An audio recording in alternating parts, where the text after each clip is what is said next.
یەکرێزی سەرەڕای هەمە جۆری. سەرەڕای پاشخانەی جیاوازیەکانمان دەبێت ببیتە خێزانێکی یەکگرتووی باوەڕدار.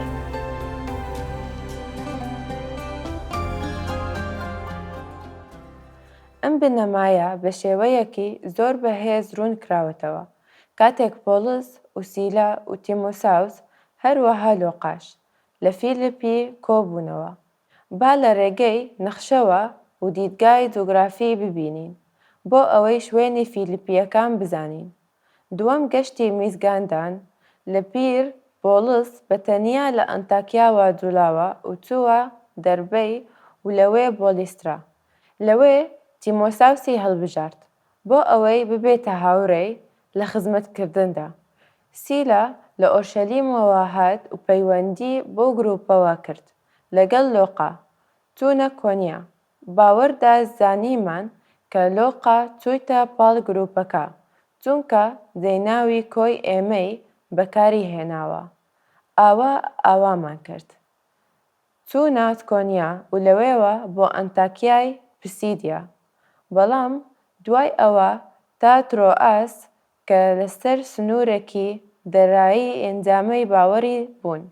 بەڵام لە ترۆئاس پۆلس بینیەکی لەبارەی مەکدۆنیاوە بۆ ئاشکراکرا. ئێمە لێرە لە کردارە بەشی 16 ئایەتی 9 دەربارەی ئەم ڕووداوە دەخوێنینەوە. لە شەودا پۆلس بینینێکی بۆ ئاشکراکرا کە تێیدا پیاوێکی مەکدۆنی ڕاوەستا بوو و لێ دەپەڕایەوە و دەیگوت: وەرە بۆ مەکدۆنیا و یارمەتیمان بدە. ئەمە بینینێکی موعجزەییە کە بەنەهێشتی دەکات بۆ ئەوەی ئاسیا بەجێ بهێڵێت و بچیتە ئەوروپا. دوای ئەوە دەڵێت: پاش ئەوەی بینینەکەی بۆ ئاشکراکرا هەوڵماندا دەست بەجێ بەڕێ بکەوین بۆ مەکدۆنیا. دڵنیا بووین کە خودا بانگی کردوین تاکو مزگینیان بدەین.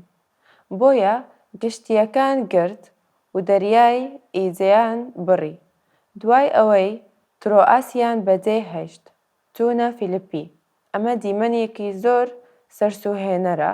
فیلیپی کۆن بەم شێوەیە بوو. ئەمە وێنەی ئەو شوێنەیە.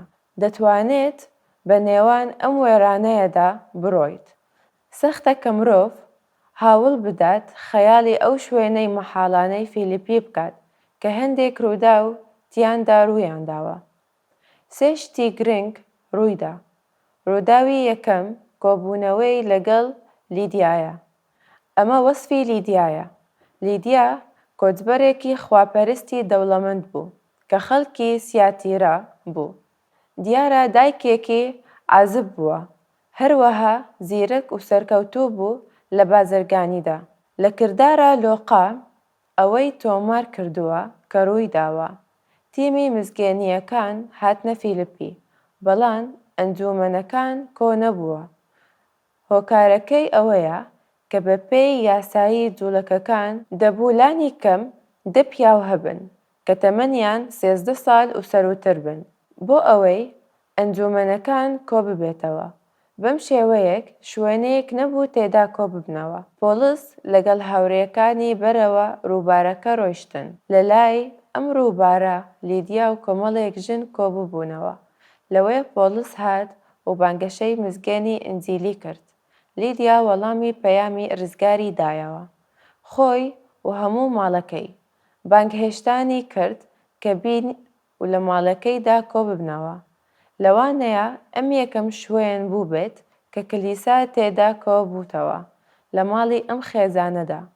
نازانین چەند منداڵ هەبووە. هەروەها هیچ لەبارەی مێردەکەیەوە نازانین. لەوانەیە لە شارێکی ڕۆما مردبێت یان ڕەنگە جیا بووتەوە بەڵام باوەڕی هێنا.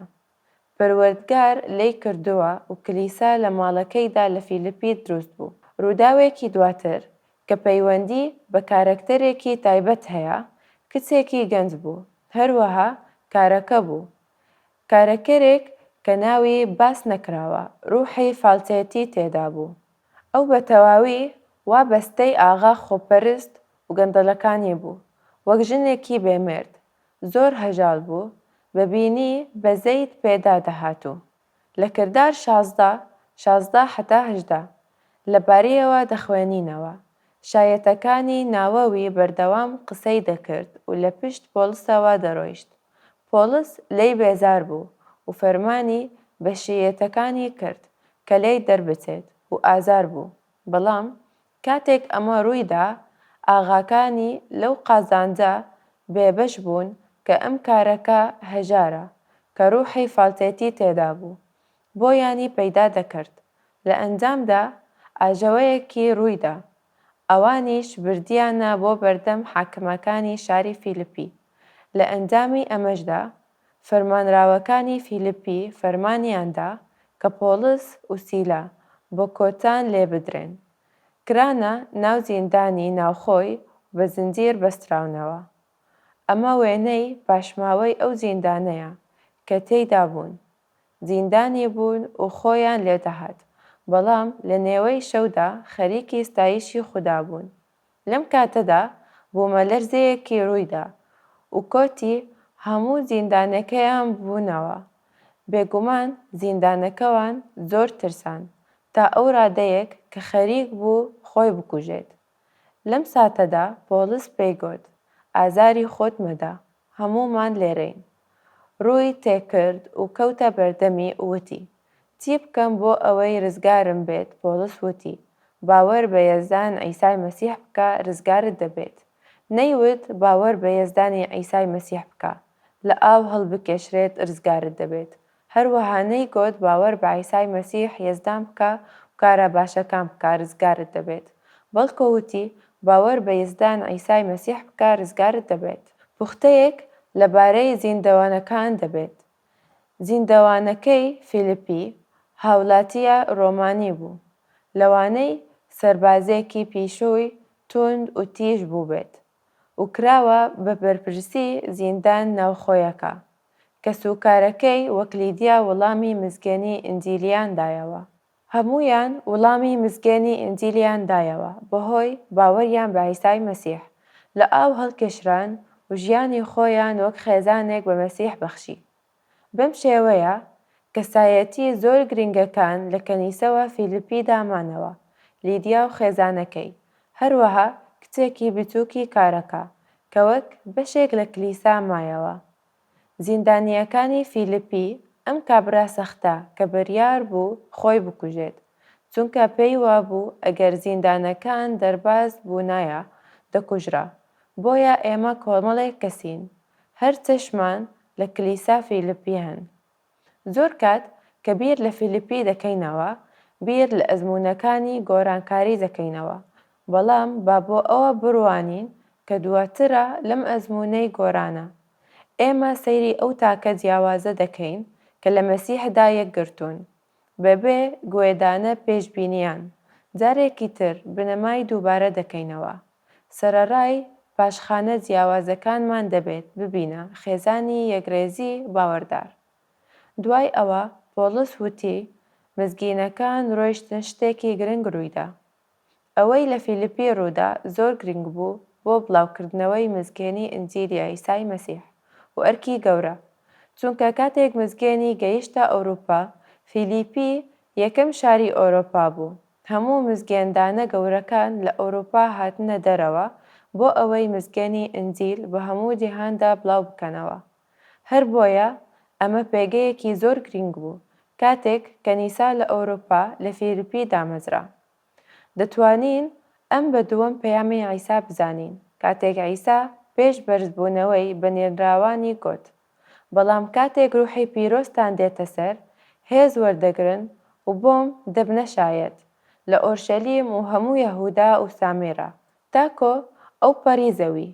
لێرەدا پێشکەوتنێکی زۆر گرنگ دەبینین لە تەواوی چیرۆکی بانگەشەی پۆلس و سیلا و تیمۆساوس و لۆقا کاتێک چوونە فیلیپی.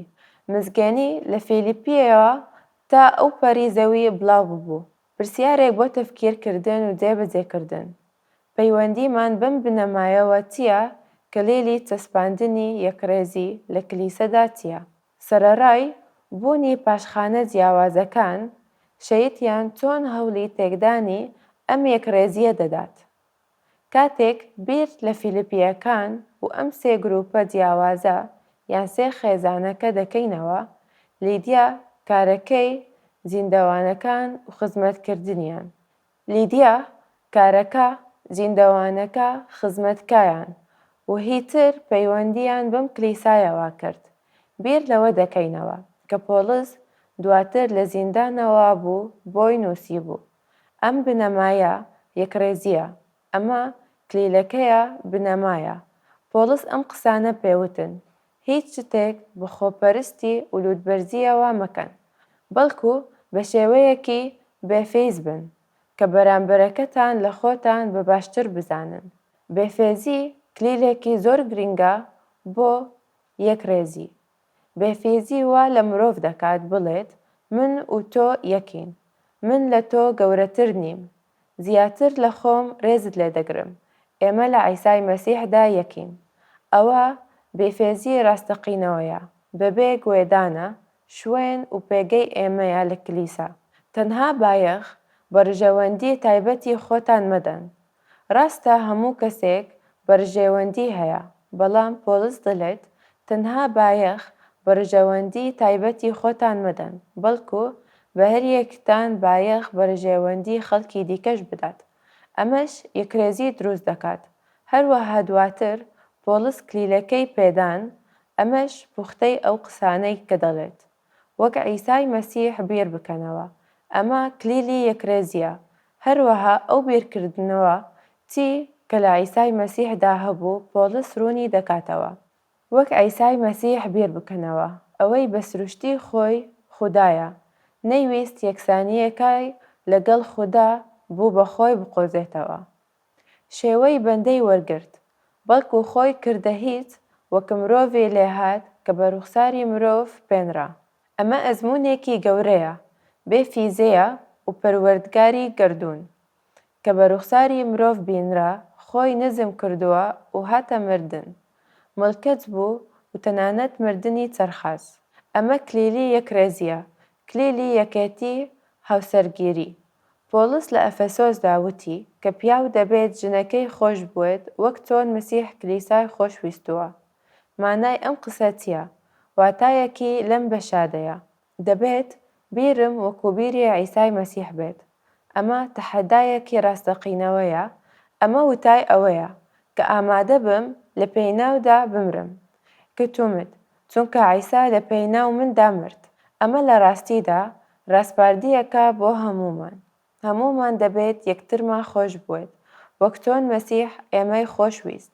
هەر بۆیە ئەمە کلیلی یەکڕێزی هەڵسوگەریە و کلیلی یەکڕێزی خێزانە لە نێوان باوک و دایک و منداڵەکانیان کە گەورە دەبن.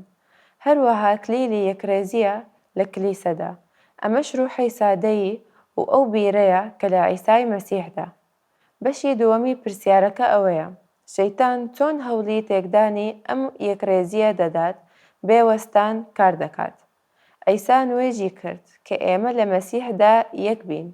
ئیبلیس ئەو دەزانێت، نوێژی کرد و وتی: بۆ ئەوەی ئەوانەی یەک بن وەک ئێمە یەکین، بۆ ئەوەی جیهان باوەڕ بکات کە تۆ منت ناردووە. شەیتان دەزانێت کە یەکڕێزی کلیلی هێنانی مرۆڤەکانە بۆ لای مەسیح. هەر بۆیە شایەتیان هەموو هەوڵێک دەدات بۆ دروستکردنی هەڵە، تێگەیشتن و جەستەگەڕایی و تینوونەتی بۆ دەسەڵات، بۆ ئەوەی هەموو شتێک بکات کە ڕەنگدانەوەی ئەو عاقڵە نییە کە لە عیسای مەسیحدایە، بەڵام دەتوانین بەسەر شەیتاندا زاڵ بین، چونکە عیسا نوێژی لە پێیناو کردووین. هەر بۆیە دەتوانین هەموو هەوڵێک بدەین بۆ پاراستنی یەکێتی ڕوح پەیوەندی ئاشتیانە. با بیر لە بنەماکە بکەینەوە. سەرەڕای پاشخانە جیاوازەکانمان دەبێت ببینە خێزانێکی یەکگرتووی باوەڕدار.